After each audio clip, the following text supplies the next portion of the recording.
So we have an intuitive understanding and acceptance that muscle size is related to muscle strength. And so we look at these men here, and we probably, most of us, except for maybe me, would be pretty convinced that any one of these fellows would probably beat me in an arm wrestling match. I am pretty competitive and scrappy, so it might be a little bit of a battle, but unfortunately my muscles are not that big. And we know that the size of a muscle is generally associated with its strength. So the question that we would ask is, why do muscles get big? And, like, you can change how big your muscles are.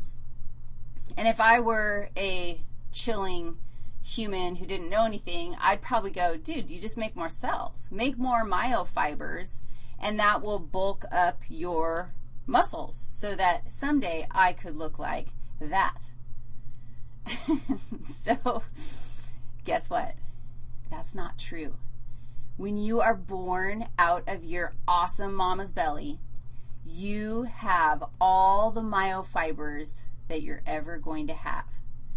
Now, I had a conversation with actually 2 different classes this week. Why? I guess we're all talking about muscles.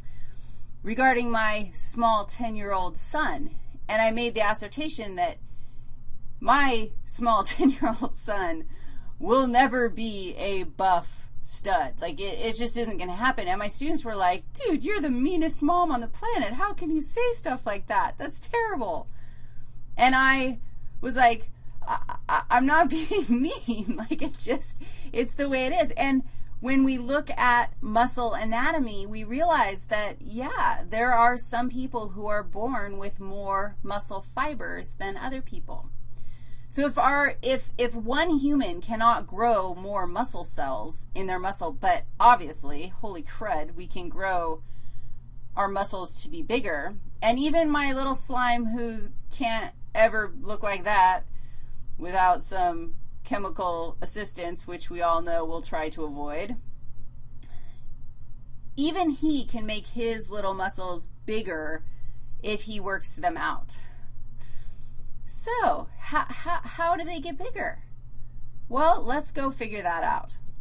Muscle fibers get bigger in diameter when they add myofibrils. Look, let's write that down.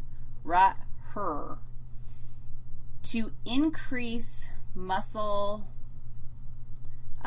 size, and we associate muscle size with muscle strength, and we'll talk about why that is in a second.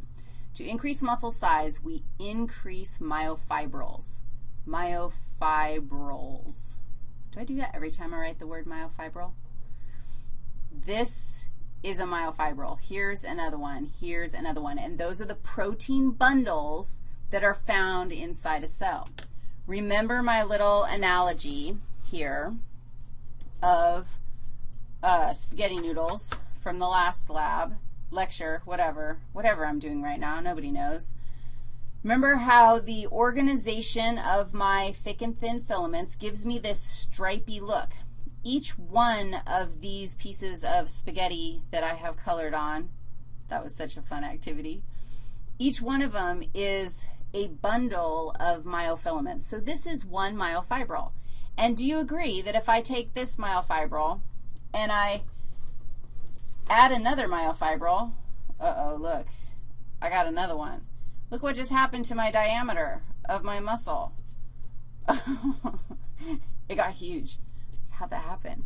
Wow, that's because protein synthesis, eat your protein after you work out, your muscles will respond to, holy crap, you're lifting all this massive weight, and we need to get bigger. We need to respond to that and get bigger. So we're going to build more myofibrils.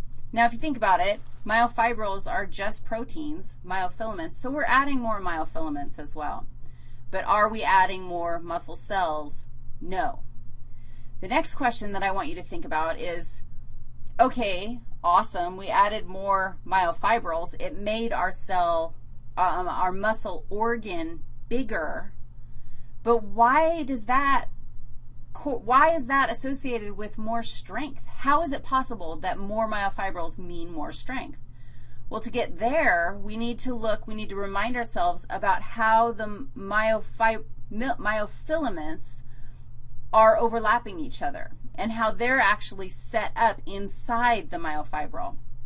And remember that our thick filaments here, these purple things, have all those little heads, and the heads grab a hold of the thin filaments and pull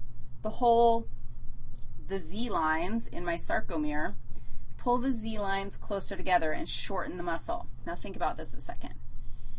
If you had more myosin heads, if you had more contractile proteins to grab actin and pull, grab the thin filaments and shorten the sarcomere, the more myosin that you have doing that, the stronger, the more tension you can generate by that muscle, the stronger the muscle is going to be, the heavier things you can pick up. If you think about adding in more and more and more, it's almost like adding in more people in a tug-of-war battle. If you have more hands, like each one of these little things is somebody's hands reaching out and grabbing the rope in a tug-of-war battle, War of the Worlds, the more people you get on that rope, the more tension you can generate, the more likely you are to win. That's something that you should probably be comfortable explaining. That would be an awesome short answer question. What is muscle strength? How does your body change to make you stronger? This is actually all under hormonal control.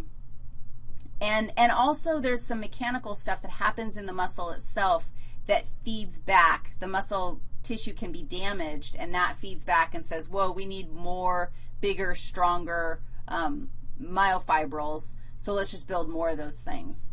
And you eat lots of protein so that you can go through protein synthesis to build more myofilaments. How are you? I think I should show you a picture of the muscles, oh, I don't know where they went, that my son will build up.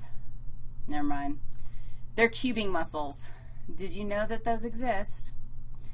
My small child, I guarantee he could beat the crap out of anyone out there except maybe Felix Zemdegs in a Rubik's Cube battle, because he's built up a lot of Rubik's cubing muscles in his thumb. And somewhere I had a picture of thumb muscle anatomy to indicate that, yes, we have other muscles that we can work out and make very strong. Okay, my children are very cool. Don't worry. I'm not a bad mom. No, I'm not. Okay, I'll be right back, and we'll talk a little bit more about what happens here in the sarcomere.